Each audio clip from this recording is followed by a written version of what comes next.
Loveland, Northern Colorado.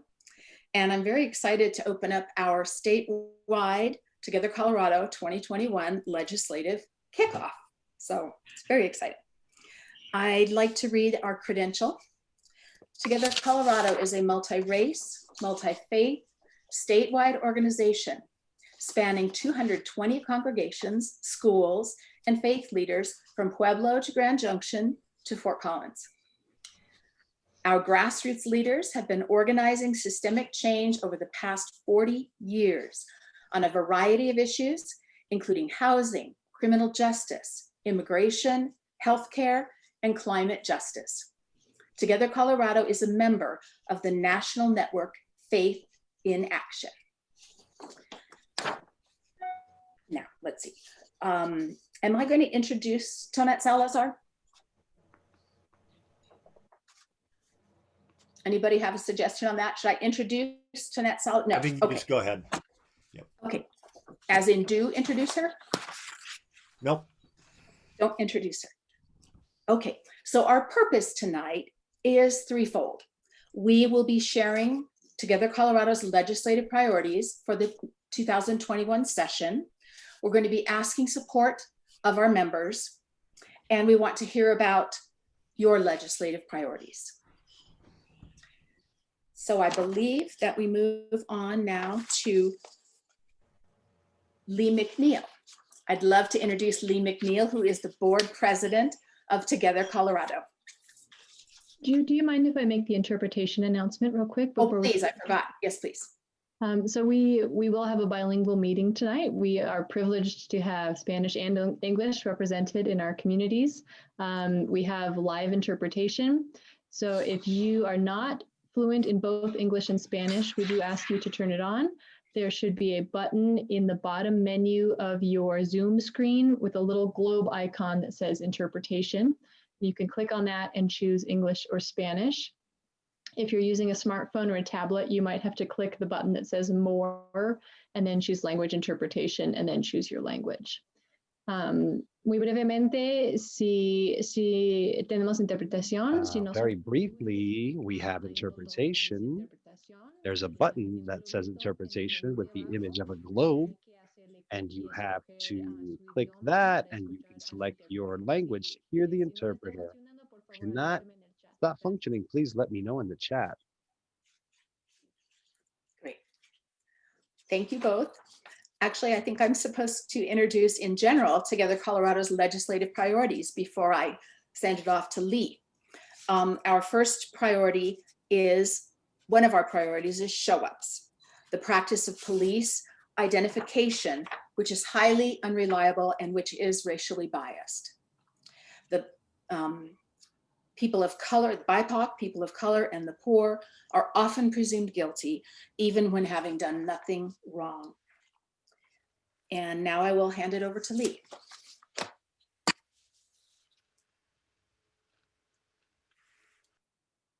Thank you so much. Again, my name is Lee McNeil. I am a member of Shorter Community AME Church, and it is an honor that I serve as the president of the board for Together Colorado, and I work on with the Transforming Justice team. I'm also a great granddaughter of slaves.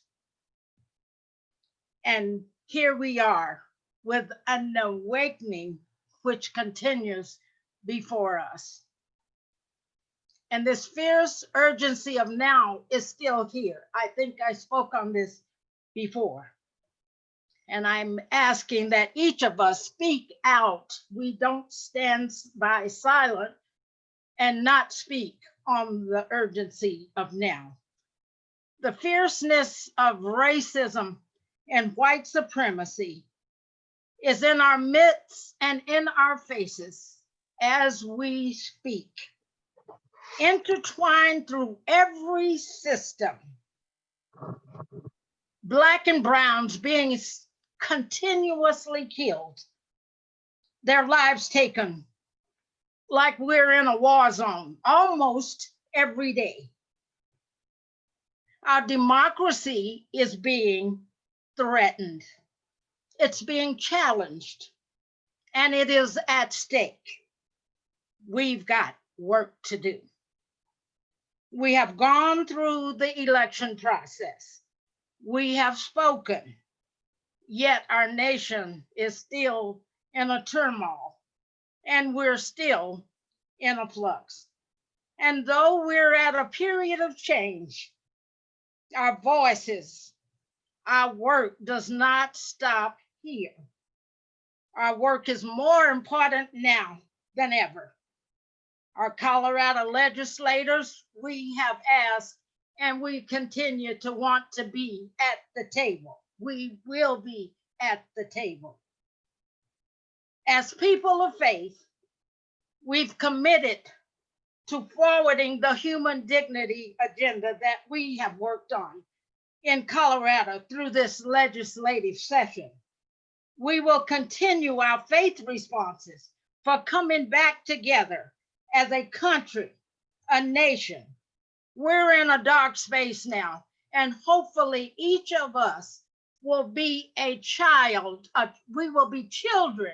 We will be carriers of the light to make that dark turn around. We together at Colorado are committed to a race and faith solidarity movement. We make the way. We will discuss tonight our priorities, affordable housing and a criminal justice reform, and multiple ways that individuals, congregations, organizing committees, and leaders can become involved in the legislative process for 2021. All of our work is intertwined, and we work through an anti-racist lens. I challenge each of you to speak up and out against hate and speak to human dignity for everyone, not just a few. The pain is so real. I speak from personal. The pain is real. We have work to do. Let us do it together. And I just want to make a quote, speak a quote from Galatians 6:9.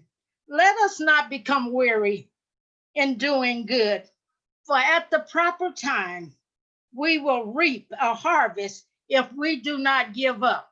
Because right now it is so tough that it's so easy to say, I give up. Let us not give up. Thank you on that. We will now move to the next piece, the icebreaker. And I'm so thankful that each and every one of you are here. I'm thankful for each of you, and many of you are kind of like returning with us as we continue to fight this fight. Sometimes each day it just kind of seems to just like, where are we going? But I thank each and every one of you for showing up. So now with the icebreaker, we're going to break out into a few groups here and share with us what your hopes are for this legislative session. And maybe even if you have questions for the legislature right now, because we are going to be involved. We have been for years, and we're revving up our tech connections. And then if in these groups, you will share your name, how you're connected with Together Colorado, and then we'll come back. And so whoever's working the magic. Excited to introduce Reverend Judy Rott, who will give us our faith reflection tonight.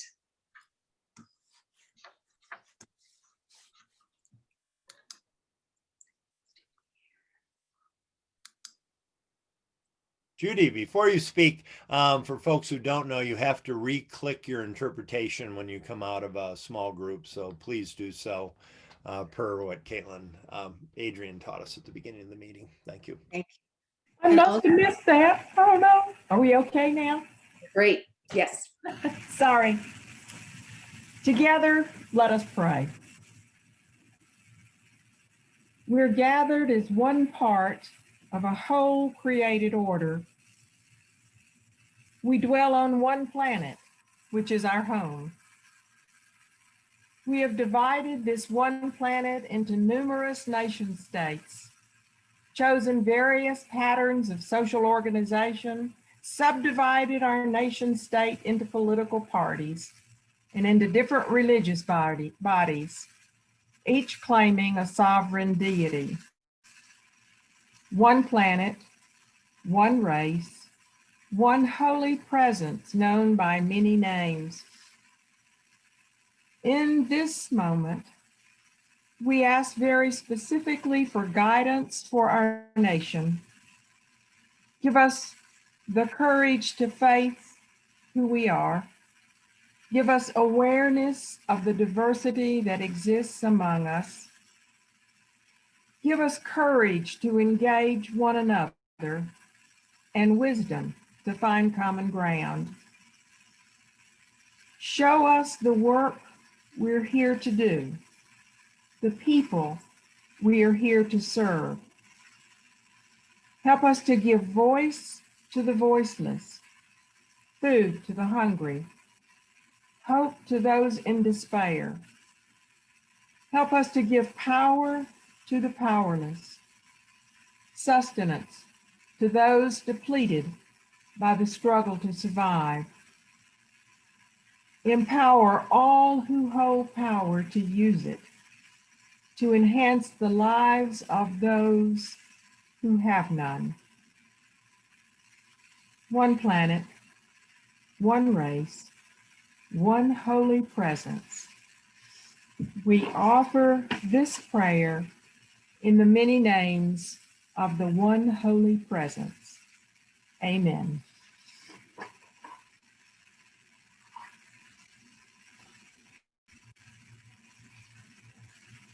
Before Lee comes back on, I'd like to ask people to go ahead and put your information in the chat, name, affiliation if you have with a worshiping body, and what else was I supposed to ask you? That was it. And if you have anything else that you do with Together Colorado besides at your local level. Thank you.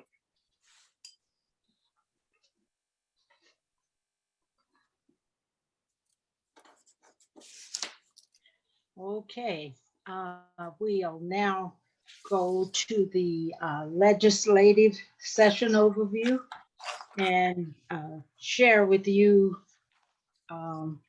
our a little bit of an update actually on the legislation for the 2021 legislation, and to share with you some of the things that we have accomplished in the past year and what is going to be coming up, what we're going to be working on.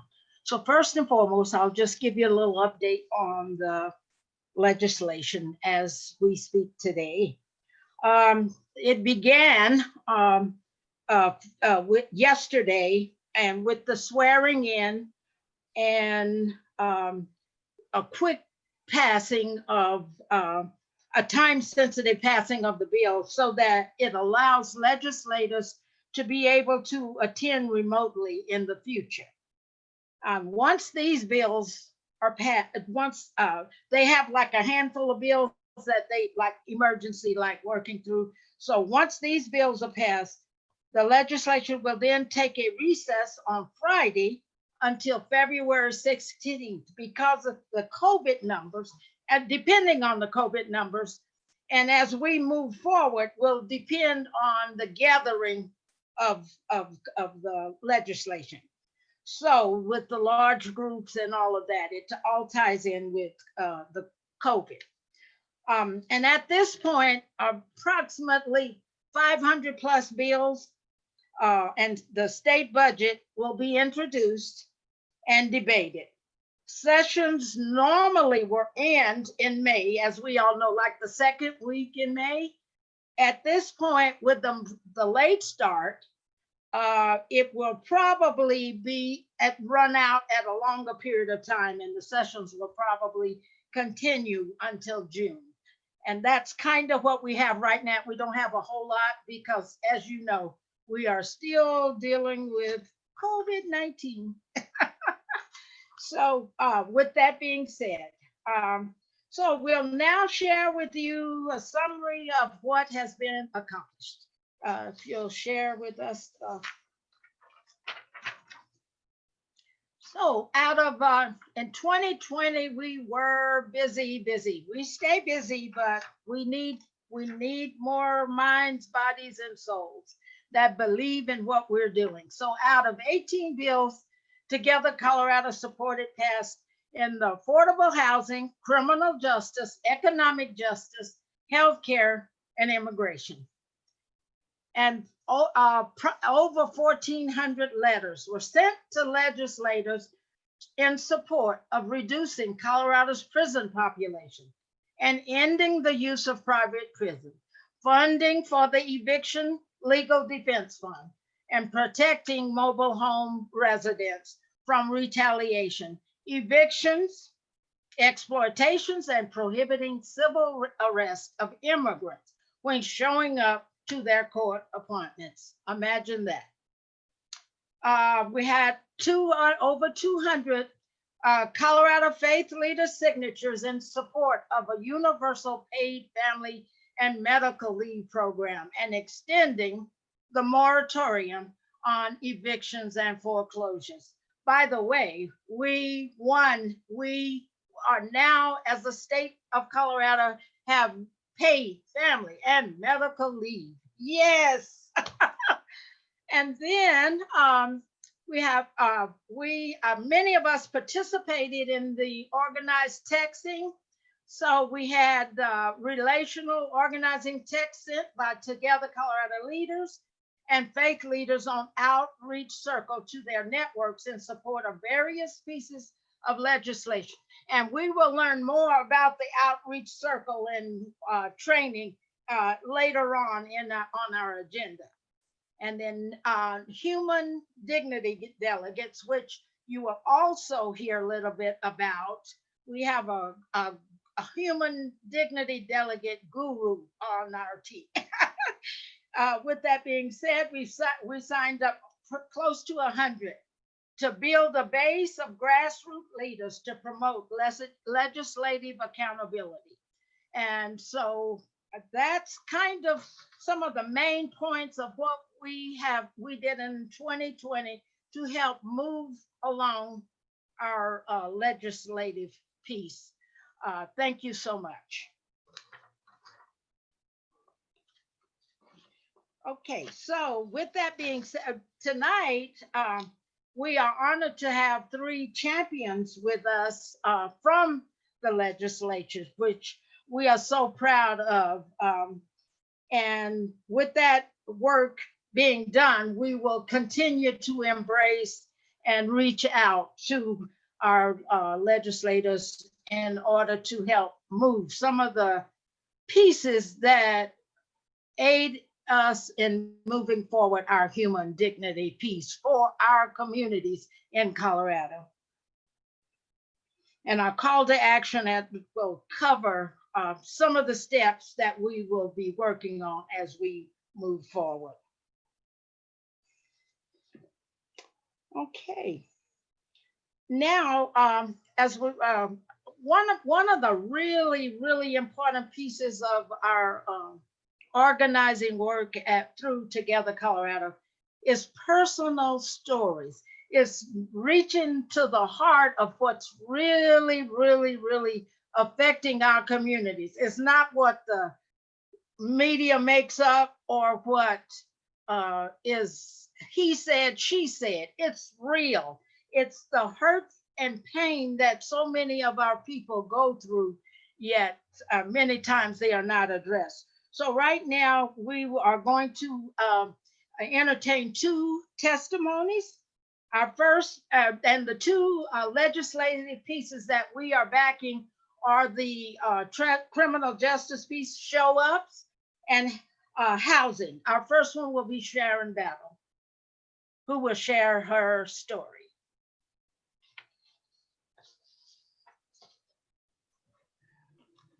Thank you. Thank you all for being here tonight. It's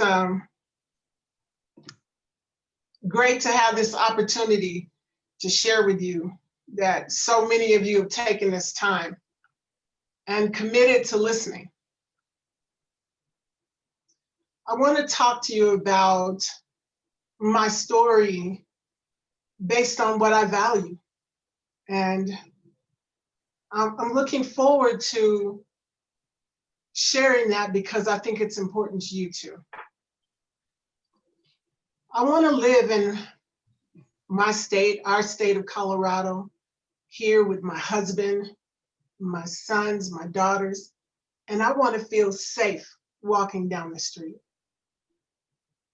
I want to be safe when I go to the park, when I go to church, to be in worship.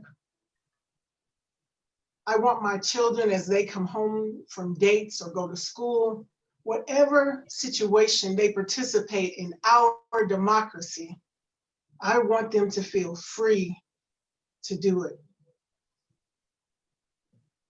Many of you can relate to that because I know that you go camping and you ski and you take in the beauty of our state. About 2 years ago now, in May, my son, one of my sons, was arrested while walking black in our neighborhood. He hung out at the jazz festival. If you can imagine a summer day, a week before his graduation, I and a bunch of ladies from church, we were hanging out at the Denver Museum of Nature and Science. There was an exhibit there for the Dead Sea Scrolls. So it was an exciting day. It was a beautiful day. But that night after the jazz festival and the movie with his girlfriend and her family, he got picked up on the side of the road, forced to do that thing that all Black folks tell their children about, to be ready. He was stopped using this procedure called a show up. And what that means is my son was taken out of a police car because there was a robbery nearby.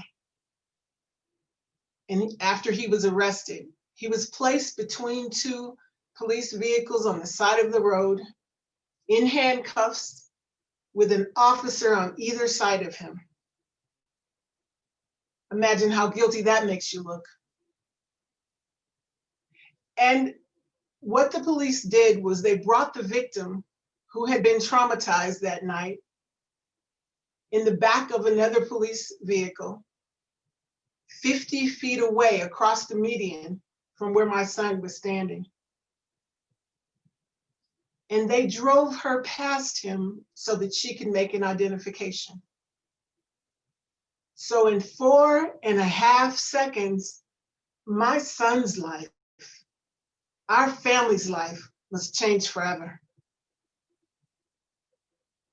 It took us 6.5 months to fight for him not to be put in prison for 2 to 6 years of his life. I have to tell you, and I thank God that we were successful, because I had people like all of you here in Together Colorado. I had a husband. I wasn't a single parent.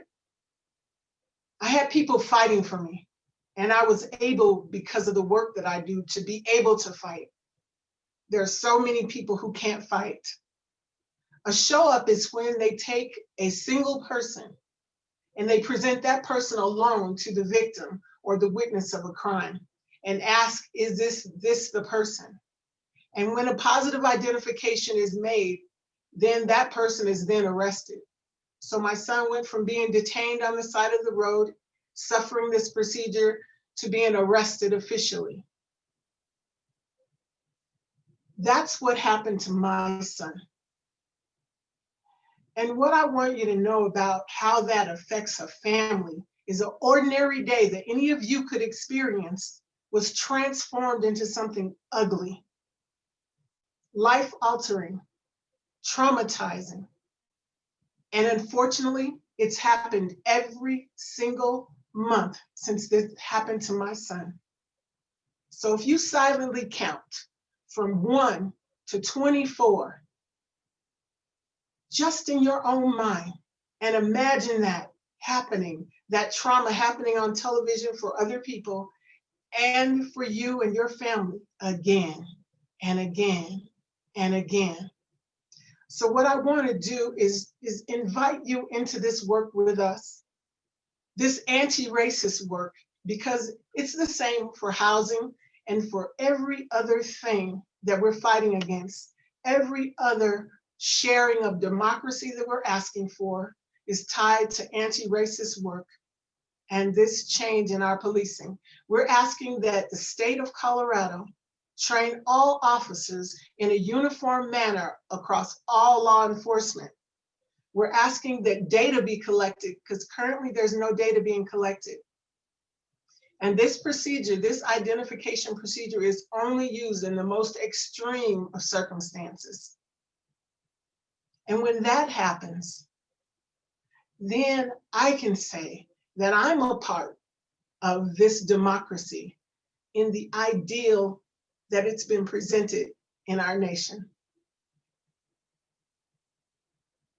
I'm hoping that you will help me as we move forward so that my children can say that they experience this democracy the same way that any of you would. Thank you.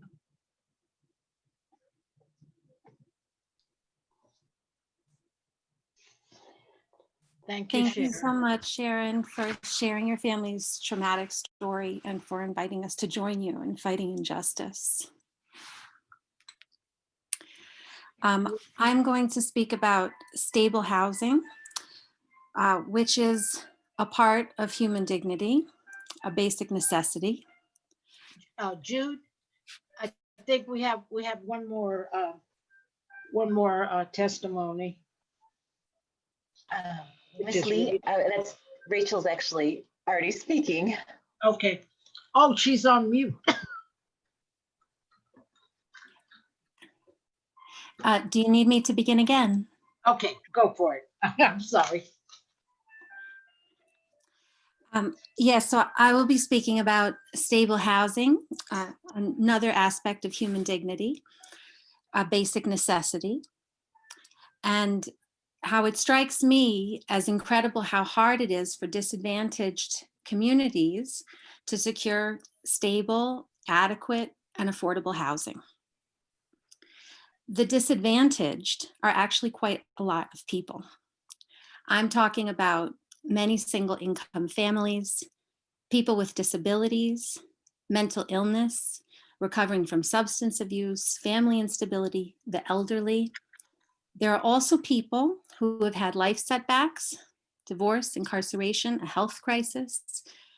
And as the percentage of the population struggling grows, the housing crisis gets more dire. I'm in my 40s. My kids and I moved here 5 years ago, and I was really surprised by the high cost of rent throughout Denver, because after covering other expenses, there are very few options to a single salary household. Programs such as Section 8 are largely defunct. There are only a few vouchers available each year to a pool of applicants thousands of times greater. And that system federally needs to be replaced with a systematic and diversified approach to funding more affordable housing options. Affordable housing for purchase is few and far between, and there are many families on the wait lists because there aren't enough properties available. Community land trusts should be given more government funding so that more housing can be created to meet the enormous demand. Once I myself explored the idea of sharing a house with another single mom and her kids, and we actually would not have been able to afford a house big enough for all of us on 2 salaries. And we're told that due to zoning, we would face opposition. Zoning modifications would no doubt help people in similar situations. I do not qualify for a mortgage to adequate local housing because in Denver, the average such home costs more than $500,000. I have no savings, and it's all gone to meet monthly expenses. My goal 5 years ago was to establish normalcy for my children, but we're still far from it.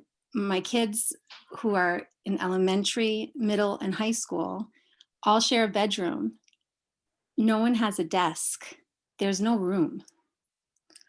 I can't afford to do better. And I don't understand how, as a society, so many people are in the same boat with no view to betterment in sight. And I am discouraged for all of us. I would like to add, Representative Bacon, that while it is great that Colorado enabled $54 million towards pandemic rental assistance, those federal funds are not accessible to many. People like myself who rent through family and friends because we could not afford or qualify for commercial rentals are not able to access those funds. And people who already lost their housing, who are now living in hotel rooms or in their cars, cannot access those funds. Meanwhile, the best that the United Way can suggest is for homeless people to try to get a night at a shelter. Meanwhile, the Colorado Coalition for the Homeless has reported that COVID contagion rates in their shelters are all high. I urge you to take action and to encourage your colleagues to help our most vulnerable populations. The state should fund placements in hotel rooms to people who need shelter and enable funds to those who do not have the option to rent commercially at this time. The state should take a longer-term view in expanding and protecting housing rights for all disadvantaged people to achieve greater stability and equality, no matter what our race, background, or economic status. The fate of our most vulnerable is testimony to who we are as a society. I thank you very much, and I now pass the microphone to Jude, who will talk about legislative priorities. Thank you so much, Sharon and Rachel. Stories are the way that we understand things with our heads and our hearts and our spirits, and thank you so much for that. We're going to move on now to educating ourselves a little more on the two legislative priorities that are going to be in the 2021 legislative sessions. And I have several people to introduce. I'd like to introduce first a Together Colorado Housing Committee leader, Debbie Haseman. And I think maybe we'll just let her say a word so we can recognize her, and then I'll continue with the introductions. Miss Jude. Oh, hi, welcome. And now, Miss Jude. Yes. Jude, may I just interrupt you? Oh, I'm of not course. sure if you got the message. Okay, great, I did. wonderful. I'm just reading it off my phone here. Breaking news here, I think. And I'd also like to introduce Senator Julie Gonzalez, who has sponsored all three of our housing bills that we are supporting. So if Senator Julie Gonzalez could say hi and wave to us, that would be lovely.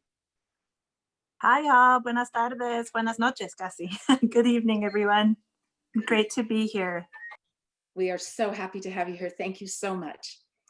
And I want to just recognize, although she couldn't be with us tonight, Representative Serena Gonzalez Gutierrez could not be with us tonight, but she has also sponsored all three of the housing bills. So I think what happens now is, I think with this clump of people who are involved in housing, I think we will show our one-page paper on that and maybe let the folks who are most involved talk about that.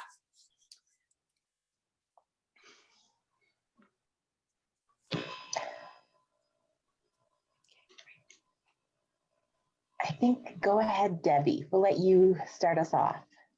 It's really small. You make it bigger? In order to show both languages at the same time, it has to be a little small, but I'm going to be talking about this, so it's not really okay. So hello, everybody. I'm Debbie Haseman. I'm from Karen Christian Church in Lafayette, a member of the Together Colorado Boulder County Organizing Group and the Affordable Housing Committee. And so no matter what we look like or how much money we have, We all want a safe home, a place to rest and live with our loved ones. But today, this most basic human need, shelter, is put out of reach for many by a system that rewards the wealthiest corporations at the expense of ordinary people like you and me. A handful of eviction attorneys and corporate landlords are contributing to legislative campaigns to buy themselves protections while repeatedly increasing rents, evicting families, and giving all landlords a bad name. We must come together to rewrite laws to protect us. Housing is a huge need in our state. Although there have been some short-term supportive measures, we need more permanent solutions for renters. We are 41st in the nation for renters' rights, and we believe we need to change that, and that it is possible to do so. Keeping people housed is what is most important during this pandemic and beyond. Together Colorado is part of a larger coalition, bringing our priority housing bills and policies forward this year. The late fees bill, which is sponsored by Representative Gonzalez Gutierrez and Representative Caraveo and Senator Gonzalez. It would establish a percentage and a dollar amount that can be charged for unpaid rent. It would establish a set number of days for a grace period before a late fee can be charged. It requires late fees to be documented in a lease agreement, and it prohibits a tenant from being evicted solely for unpaid late fees. The eviction court reform bill, sponsored by Senator Gonzalez, Representative Roberts, and Representative Gonzalez Gutierrez, because of the current laws and court procedures that unfairly favor landlords, this bill is needed to help level the playing field. And then the inclusionary zoning bill, which is sponsored by Representative Gonzalez Gutierrez and Representative Caraveo and Senator Gonzalez.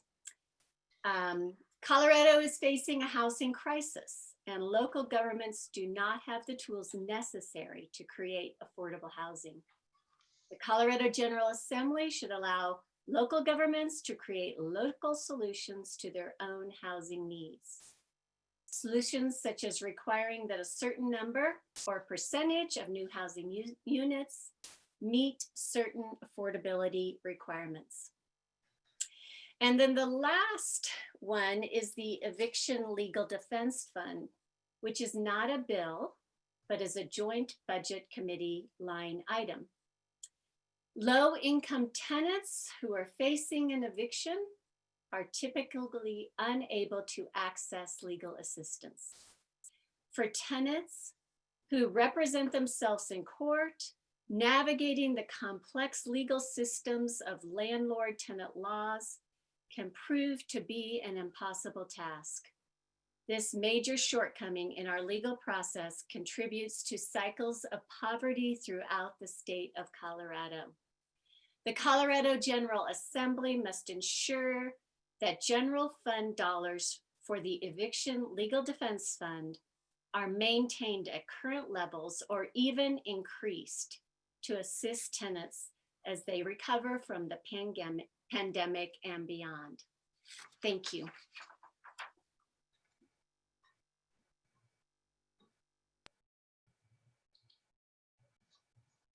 Senator Gonzalez, is there anything you would like to add? I'm so grateful to everyone who's involved in the Housing Committee for your work, for everything that you've done thus far, and all the work that we're going to do together during this upcoming legislative session, because it's going to be a tremendous amount of work. in order to win on all of these policies. Let me just say that my colleagues in the House, just as an indication of the work ahead, I think they're still on the floor doing their work. And it's day one. And that is the sense of the fight ahead. If you hear my pandemic puppy growling in the background, that's because she's just being 4-month-old little panda bear. But you know, it's an honor to be with you all this evening. And I'll just say this. Last year, we had to navigate just really unprecedented challenges. And quite frankly, the landlord lobby was able to pick us apart. And we have to come together and we have to unite. And we, as anybody who's basically not a billionaire, anybody who's basically not in the top, 1%, we all need to come together and unite and support each other. And that's what you're going to see in all of the housing policies this coming legislative session. There's some folks who focus on ending homelessness and supporting people who are experiencing homelessness to transition, right? That's one category of folks. There's some advocates who really focus in on that landlord and tenant relationship to try to make it more equal. And that's also a really important policy area to focus in on. And then there are those who say, you know what, that's all well and good, but until we actually build more permanent affordable housing, we're all kind of spinning our wheels, right? But we can't allow any one of those kind of subcategories to get pitted against one another. We need transformation and we need legislative policy on all three of those aspects of the housing crisis, right? So that's what we're gonna do, y'all. I do want to shout out and recognize Representative Susan Lontine, who's also working on the inclusionary zoning bill. And there's a whole host of us, legislators, and quite frankly, community organizations like Together Colorado, who are going to come together and work this upcoming legislative session. But I will say that it's going to be hard, and so we are going to. I am going to be asking for you all to reach out to your colleagues, reach out to your friends and neighbors and family, and ask them to share their stories. Ask them to talk to their legislators about why this issue is just so critical. We know that housing has so many other impacts. If you don't have stable housing, how can you succeed in education? If you don't have stable housing, how can you have economic stability, right? If you lack stable housing, how are you able to navigate all of the different crises that our community is being faced with in this moment? And it's why we're going to come together, and it's why I'm so excited to work alongside each and every one of you. I will say this, we have a tremendous obligation. Guys, cállense. Sorry, y'all. We do have a tremendous opportunity to really enact transformative change, right?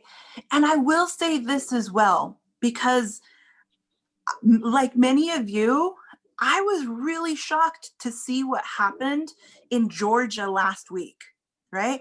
I didn't think that the Democratic Party was going to pull it off, and the Democratic Party actually flipped what is possible, and now the possibilities of what can happen at both the federal level and also here in the state of Colorado, right, is transformative. It's really exciting, right? And so right now we have an eviction moratorium at the federal level, but that's going to expire at the end of January, right?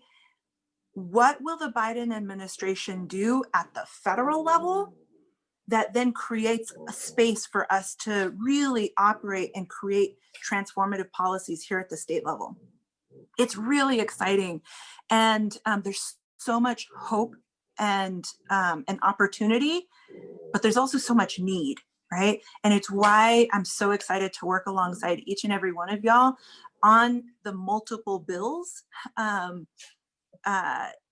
I'm just so honored to work with you each in this fight ahead. So just, I don't know if you've already talked about this, but we started our legislative session today. Today was opening day, and we're having like a soft opening where we're going to be doing some critical, like time-sensitive bills in these next 3 days. And then we're going to go on hiatus because the COVID pandemic is still exceptionally real, and we need some time to see if we can come off of the spike that we're currently experiencing.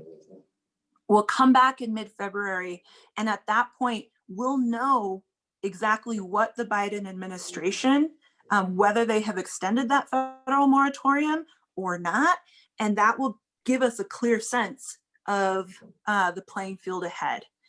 And then when we come back in mid-February, it's going to be all systems go, right? And so this is going to be where I'm going to ask for you all to share your stories, to share those personal experiences of just how transformative stable housing has been for you.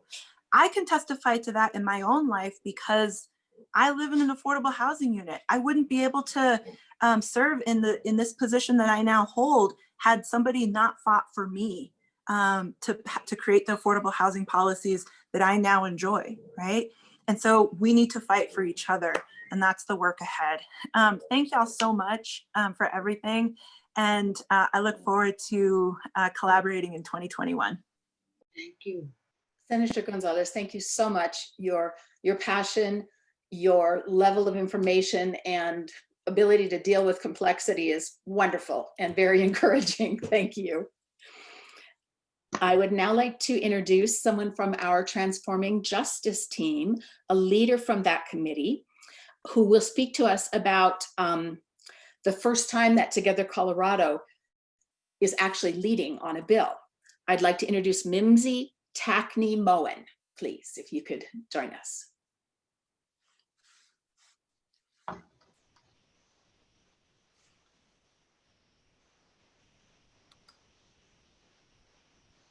Hi, everybody. Yeah, so let me just say that you know, this is quite a challenge, developing legislation on our own, and it's taken quite a bit of work and quite a bit of time. But we've all learned so much working with our lobbyist, Tanette Salazar. And she explained to us that we needed to first hone down all the research that we've done into 3 points about show-ups, and develop messaging related to those 3 points. And let me tell you what those 3 points are. And it basically has to do with what's the problem with show-ups. Okay, the problem with show-ups are, number one, there is a huge body of research going back to the 60s that proves that eyewitness identification of all kinds are not reliable. Your memory is not a videotape. It changes with time. It's affected by trauma, by being a victim of a crime. So all eyewitness identification is problematic, but a show-up identification is definitely the most problematic. And part of the reason is because the witness or victim is presented with only one person. And if there isn't tremendous care taken in how that suspect is presented, it's automatically biasing because they're in the presence of police. And you heard Sharon Battle's story. You heard what happened to Charles. The things she described have to do with what's wrong with show-ups. That's why you don't want to show someone to a witness or victim in handcuffs. You don't want to show them between two policemen because those tend to bias a witness. There are other ways, there are other much more reliable evidence like DNA and videotapes that are much more reliable than a show-up. The second thing is show-ups tend to be racially biased. And again, there's quite a bit of evidence that when the victim and the alleged perpetrator are of different races, the reliability is even worse than it is in regular show-ups. And we know by looking at the data of who gets incarcerated and who gets arrested, that is disproportionately people of color. So it is racist, it's unreliable, and it is not managed. It's not standardized in the state of Colorado. So there is a law that says that departments are supposed to have show up and eyewitness identification policies that are consistent with the DA's best practices, but there is no consequence if they don't. So from one jurisdiction to another, they can vary widely. And there is no penalty for not instituting practices that help mitigate against the potential for bias in a show-up. So those are the three things that are a big problem. If we had to go to each jurisdiction and change these things and install these procedures, it would take us years. And injustice would continue to happen.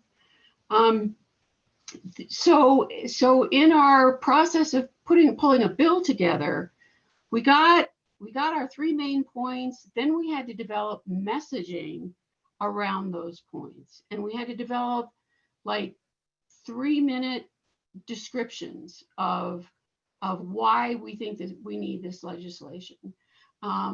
And we had to develop an infrastructure within our group to provide for logistics and who's developing a speakers bureau and outreach and all those kinds of things. So we've been meeting 3 times a week for 4 months now, I think, to get all of this work done. And again, we learned so much along the way. The thing I want to say also is that we needed to find a bill sponsor, because originally we had been considering joining the ACLU or Representative Garcia in criminal justice reform legislation that they were going to bring forward, and they would just fold show-ups into that. That didn't work out. So through some of the connections we had made, we got the name of Jennifer Bacon, who has decided to sponsor our bill, and we are just so happy about that. I want to say that what motivates me to do this work is the knowledge that the United States has the highest rate of incarceration in the world. Not the Northern Hemisphere, not among English-speaking countries, in the world. And there are numerous pipelines that lead to those incarcerations. And show-ups is one of those pipelines. And eyewitness identifications are one of those, are several of those pipelines, actually. So if we can limit that piece, we can move on to the next one. Another thing I want to mention about show-ups is that when you combine a show-up where you're basically saying to someone, we have an eyewitness who places you at the scene of this crime, the pressure to plea bargain is tremendous. And prosecutors know that if they go to trial, juries believe eyewitnesses. And without anyone contradicting the effectiveness of eyewitnesses, this person is likely to be convicted. And 95% of the cases that come before the DA in Denver are plea bargained. So you can see how show-ups and plea bargains work together to get people into the system. So what we're going to need from you guys is, because we're going to be running this bill ourselves, we're going to need to mobilize all of our membership and membership within your congregations to call your legislators and to communicate to them how unjust this practice is and how urgently it needs a change. Okay, I think that's it. Mimsy, thank you so much for the information and for the passion. And I'm trying to look at a little update here. I wanted to introduce, or at the very least recognize, Representative Jennifer Bacon from House District 7, who is the lead sponsor for this Transforming Justice Team bill. Is she here? Because if not, I know that her aide was to be here in her place. Is either Representative Bacon or Haley McMore here? You got us both. You got a 2-for-1 deal. You got us both. Wonderful. Welcome. Welcome.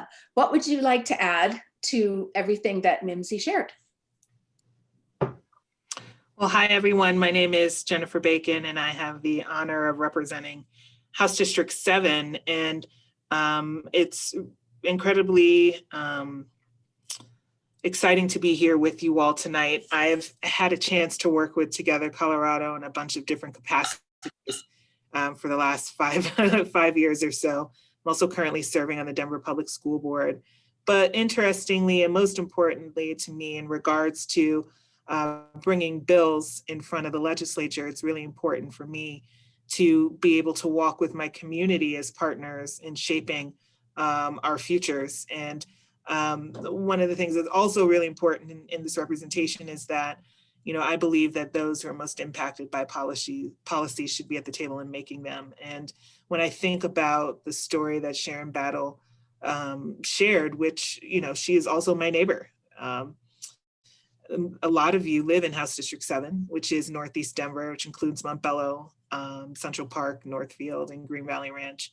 And so it's an honor for me to be able to bring this. But most importantly, too, in regards to the impact, I hope to be a fighter for civil rights. I think that's just been my life goal. I've had an opportunity to be an educator and an attorney. And once upon a time, I did community organizing with Padres y Jóvenes Unidos on ending the school to prison pipeline and doing a lot of know your rights work. And so when I think about the show up rule, I think a lot of people say the criminal justice system doesn't work. And I say it does. It works for exactly what it was designed for, which is to keep people in a certain category, in a certain class or caste, for those of you who've been reading that book lately. And all of the systems that are criminal justice system, which maybe I shouldn't call it criminal justice, but the system prescribes to is, it's heightened pathways to mark people, if you will. During the days of slavery, if a slave tried to run away, they were branded, and our criminal justice system is a brand, and particularly on people of color and Black people. Even if you are arrested for walking because you might look suspicious, that record doesn't actually go away without some affirmative work and money. And it allows people to use it as an excuse to not allow you to prosper, you know, because you have a record. And what Show Ups does is just too easily introduces people to the criminal justice system. And I think that's exactly what the point of it was. So if we're going to dismantle the system, we got to keep people from entering in it. And then also we got to keep, we have to prevent the things that keep people marked by it. So the flip side of this kind of work is actually getting records expunged, if you know what I mean, so that you don't have to walk around with that. But, you know, I'm a Black woman. I have 6 Black brothers between my own brothers and stepbrothers. We grew up in Florida, and every night we call each other to see if we made it home. And I think it's either for 2 reasons. Either you're in handcuffs, or perhaps you've been physically attacked. And quite frankly, that's happened to me at least 3 times. And so I think that what's really important for us to do on the civil rights side is to just name the bias in our system, and to name that it is too easy to be branded, and that all this does in a heightened state of emotion is just shuffle people into a system. And it's not unlike anything that we did in the 30s and 40s and 50s and whatnot, if you were just walking while Black, because that's still a crime in America. So I wanted to be there for my constituents, for my neighbors, for my community, for people who look like me, and for you.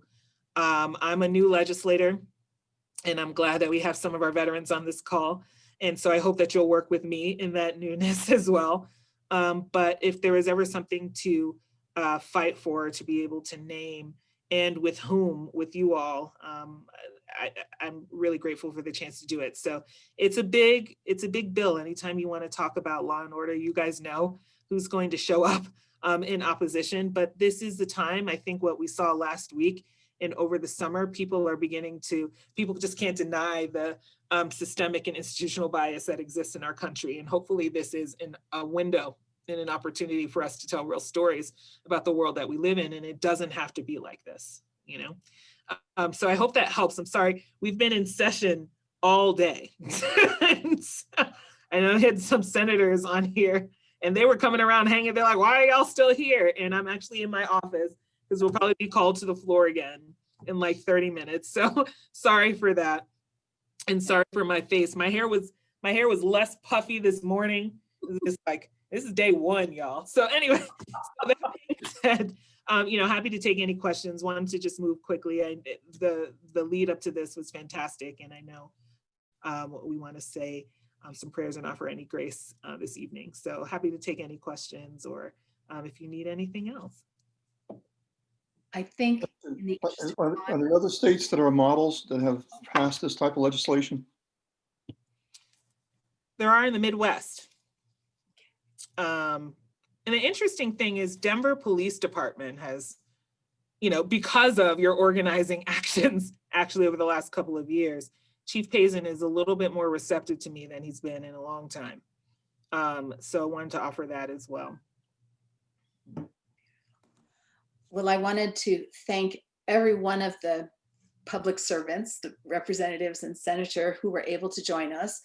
Also, big thanks to Haley McMoore for being the backup, yes. And we have Rabbi Baskin, who would like to join with us and be the voice of our blessing on you troopers, you brave individuals going into the fray. Thank you, Jude. Tonight, as we look outside, we see darkness with a tiny sliver of a new moon. Tonight begins the start of the Hebrew month of Shvat, which contains the Jewish New Year for the trees. In the midst of winter, we plant the seeds for tomorrow's harvest. As we enter the promise of this legislative season of planning and planting for the future, grant, O God, that you bestow your wisdom upon our legislators and staff. Guide our lawmakers that they may govern justly, so that love and compassion be enthroned among us. As we plant the seeds for our legislative agenda, for renter rights and show-ups. May we get it right as we show up to support you legislators. May we show up for the rights of all. May we show up for the left and for the right as we strive for social justice. May we show up with hope and love for those left out and be right on for everyone. May your labors encompass the rights of the marginalized, the widow, poor, orphans, and strangers that dwell among us. May the one who commands justice, justice shall you pursue, tzedek, tzedek tirdof, help us to legislate for today and tomorrow with righteousness and justice, tzedek umishpat, so for that all of us blessed to live here in our gorgeous state will indeed be a blessing. Amen. Amen.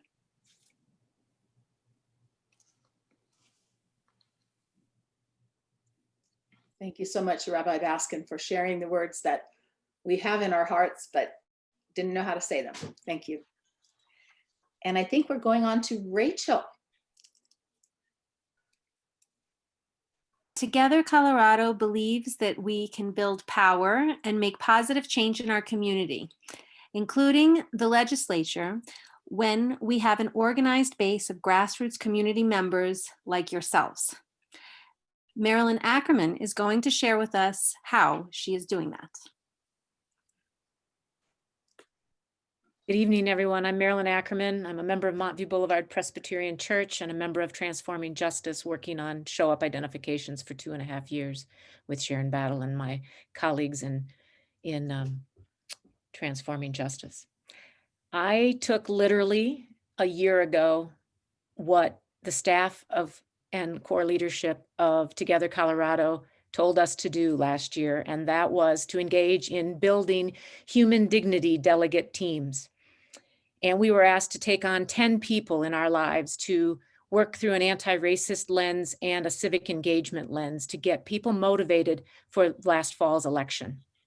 I worked very hard at my first 10 people and thinking of my church, wanting to organize around who goes to my church that I want to engage in this way for building a team for the future on anti-racism and civic engagement work. I went a little bit too far. I got 20 right away because everybody said yes. And I have been meeting. Today was my 12th, this week was my 12th coffee date. Most of this has been on Zoom. I don't think we ever met in person because March happened and there we are. And I hold 4 or 5 coffees a week, every 2 to 3 weeks. And I engage my human dignity delegates, who, by the way, they really like that title, makes them feel special. I have about 10 of them on this call tonight. I thank you very much, human dignity delegates, if you want to raise your hand and wave. We talk, I always bring 2 pieces of information to them in these hour-long talks. And it is the same format. I do it in an hour and a half of prep. You can do this. I know all of you on this call can do this. You have 10 friends, I hope. Maybe COVID has been bad for you, but it's been good for me, for all my friends. We talk about an anti-racism topic, something that people haven't thought about before in their own whiteness. My friends happen to be all white. I have people of color guest stars once in a while that show up. And we talk about things we thought we already knew about. Last Wednesday was a perfect example. I told my HDD delegates, I think I don't have to explain anti-Blackness anymore. Do you get it now? Please come to my coffee. And so I show videos. I read essays by Black and brown authors so that they can look and see through a different lens what our whiteness is doing to our democracy. I give them a small or a large task, an HDD task of civic engagement. I had, I think, 15 of my human dignity delegates show up for the civic engagement meeting last fall to kick off the election work. I don't know, but I had 15 people who carried petitions for the tax. Oh, I just lost what it was called. The bill that we did not get on the initiative that we did not get on the ballot. But 15 people during COVID carried petitions, some in their front yard in a park, with a sign that said, "Hey, I have a fair tax petition. Would you come over and sign it?" Some from their apartment buildings on Saturdays outside safely. People got creative. We are an amazing group of mostly middle class, upper class, white women and men who are working to change the white supremacist system in our country. Many of them got involved in text banking, not just here, but in Georgia. Some of them were involved in postcard and letter writing. We all did leaflet dropping. My oldest member, I believe, is 84 on Halloween this last year. She's on this call. And I'm Barbara, I apologize if I overaged you. We have one member who's new, who's young, who's a former public defender and an at-home, not an at-home mom, but a working mom in another area now. And she's gotten all of her former public defender friends and young moms in a book club teaching anti-racism. And so this is possible. And I have done a training with another church with Kelly on our team, and it has been recorded. If you want to reach out to Caitlin or Christy at the Together Colorado office, I'm happy to facilitate how easy this is for you and your community, but you also have available that Zoom call that we did. It's a little rocky because it was a Zoom meeting and I was doing that for the first time. So my apologies. But I want to say that I am so grateful for the task that was given to me a year ago. It has kept me engaged and it has grown my church community to want to be involved as a white person to do this work. It's not easy and everybody can do it. And I want to thank Together Colorado for bringing you into my life. You are my church family as well as my church. You rock.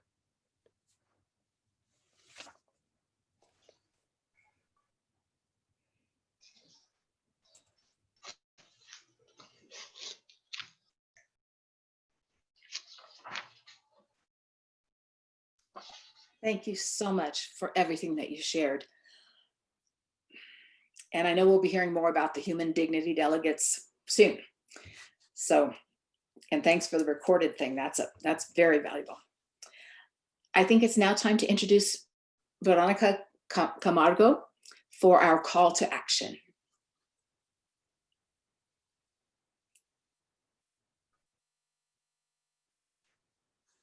Good evening. Buenas noches. Now we must do something. We have experienced a very successful election.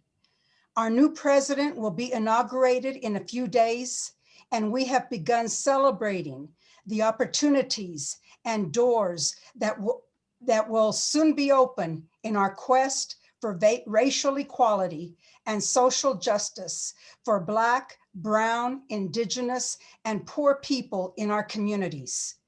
We are challenged to not only keep the momentum going, but pick up the pace, and do what we can. So if you're ready, the first thing, we must be communicating with our legislators. Why? Because getting to know our legislator is the first step towards impacting their policy decisions. Let's take a minute now to find out who our legislator and representative are. You will see a link on your screen now, and if you'll quickly just click on it and add the information in that it asks you to, I believe it's your zip code, and you can quickly look up to see who your representative and your legislator is in the area that you live in.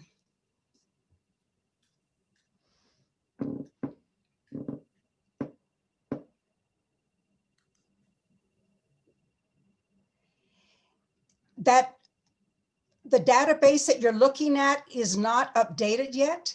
However, it gives you now know how to look. So hopefully it will be updated soon and you can go back and look and see who your legislator and your representative is if you don't already know.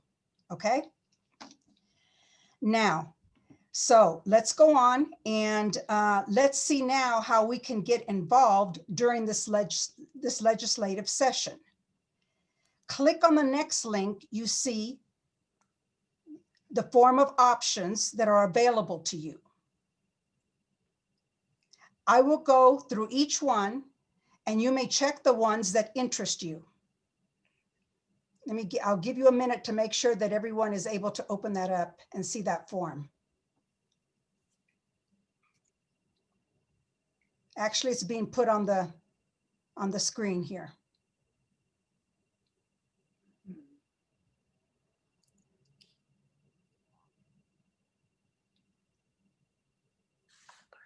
Did something happen?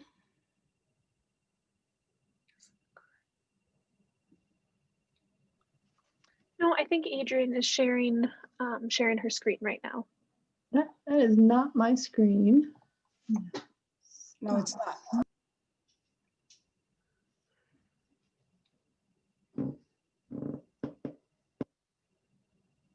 There we go. Okay, so I will go through each one and you may check the ones that interest you. Outreach circle. The outreach circle is a great way of getting loved ones involved in legislation. We know that we are most effective when we are connecting with people who know us. With the Outreach Circle app, you can text friends and family about your priorities, send action alerts, sign petitions, share posts on social media, RSVP for events, and get help on how to get the vote out, just to name a few. The second one is the Rapid Response Writing Team. Consider this option if you like to write and want to write responses to actions in the form of letters to the editors or op-eds.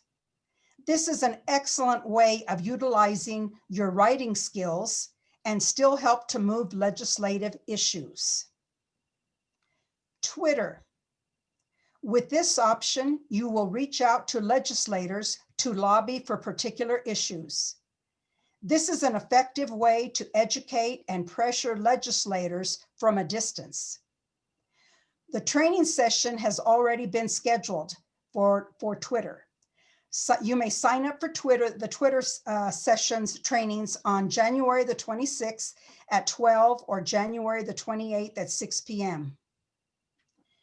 Town halls. Select this option if you are willing to attend a Zoom town hall meeting and give a public comment. Together Colorado staff will help you figure out when they are and help you prepare a testimony at the training that will be held. Human dignity delegates. Be a human dignity delegate and activate other people in your community. This training will show you effective ways to get human dignity delegates involved in legislative sessions.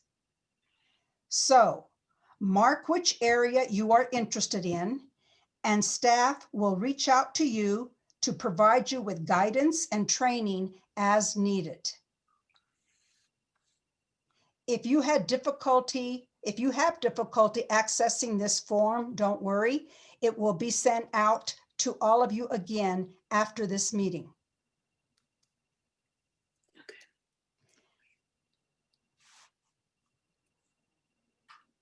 We'd like to thank you for attending Queremos our decir gracias. Gracias por su tiempo y su apoyo. Me gustaría Elliot Baskin, who will lead us in a closing prayer. Actually, I think it's Sharon Battle. Correct. Okay, that was a switch. Sorry about that, Veronica. All right, Sharon Battle. All right, thank you very much. Thank you guys, all of you, for coming. And I want to talk to you about, in my faith journey, a story of Esther. Many of you may have heard that story. And in this book, Esther's offered an opportunity to help her people. But she has to take a risk and go before the king. And she sends a message back to her uncle Mordecai. I'm assuming many of you know the story. If you don't, look it up after. But she sends a message back and says, hey, I just can't go before the king if I'm not called. It's dangerous for me. And so I could be put to death if he doesn't extend his scepter. In our nation, we've been asking for the scepter to be extended to us in many, many ways. In all of our lives, we've been Esther at some point, and I'm suggesting that we're Esther now. And that our life and our presence, we are here and our pain is for purpose. And so when Esther sent back this word to Mordecai, Mordecai sent an answer to Esther. And this is what he said. He said, do not think in your heart that you will escape the king's palace any more than all the other Jews. We won't escape, y'all.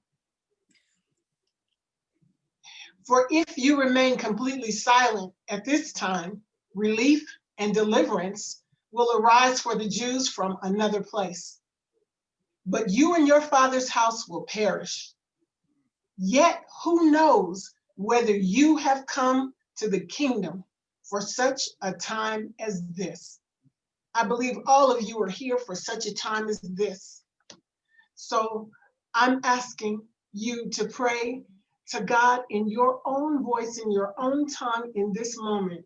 I ask that you all think in your hearts and hold close your relationship with your God and ask that God shows you how to step up, step into your pain, the pain that we share and the purpose that we have to do this. And dear God, maker of all that is, help us to take our pain and make it purposeful and useful for you, for human dignity, for all people. Amen. Amen. Thank you, guys. Thank you, Sharon. Wow.